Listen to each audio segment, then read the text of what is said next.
रात शांत थी, लेकिन राजा अमर प्रसाद के मन में तूफान चल रहा था। सोने से जड़ा महल, हजारों सैनिक, वैभव और सम्मान, सब कुछ था उनके पास, पर भीतर एक सवाल था जो उन्हें हर रात जगाए रखता था। क्या सच में भगवान होते हैं? अगर होते हैं तो कहाँ हैं? उन्होंने हर मंदिर का द्वार खटखटाया, हर ऋषि से पूछा, पर जवाब हमेशा एक ही मिला, भगवान हर जगह हैं। राजा हंस देते, अगर हर जगह हैं तो क्यों नजर नहीं आते? उनका मन बेचैन था और एक दिन उन्होंने पूरे राज्य में ऐलान कर दिया, जो मुझे भगवान दिखा देगा उसे आधा राज्य दूंगा।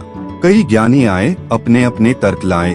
किसी ने कहा भगवान मन में है, किसी ने कहा वो मूर्ति में है, पर राजा के दिल को किसी ने नहीं छुआ। दिन बीतते गए, मन का अंधेरा गहराता गया। तभी आती है वह रहस्यमयी रात। एक रात राजा अकेले महल की छत पर टहल रहे थे। चांदनी फैली थी, पर भीतर अंधकार था। हवा ठंडी थी और वही बेचैनी फिर से सिर उठाने लगी थी।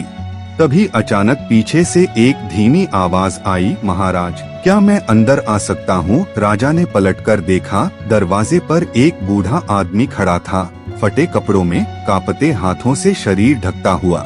राजा ने कहा, आओ बाबा, ठंड लग रही होगी। बूढ़ा आग के पास बैठ गया।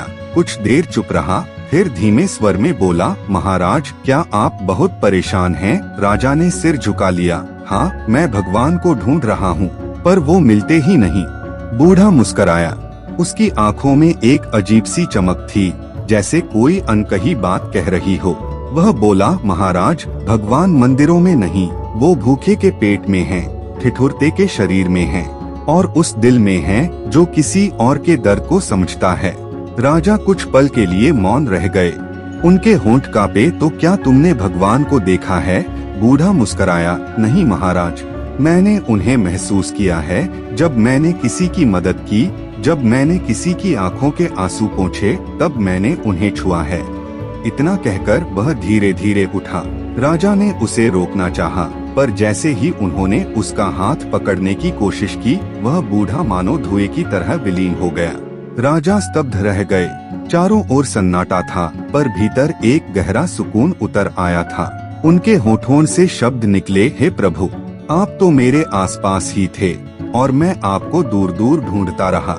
सुबह होते ही राजा ने फरमान जारी किया, अब इस राज्य में कोई भूखा नहीं सोएगा, कोई ठिठुरेगा नहीं, कोई दुखी अकेला नहीं रहेगा।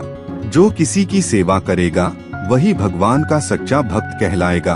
और कहते हैं, उस दिन के बाद राज्य में केवल सुख ही नहीं, शांति भी उतर आई, क्योंकि लोगों ने ईश्वर को मूर्तियों में नहीं, एक दूसरे में देखना सीख लिया। सीख, ईश्वर को खोजने की जरूरत नहीं, वो हर उस इंसान में है जो दूसरों के दुख में अपना दर्द महसूस करता है। जहाँ करुणा है वहीं भगवान है।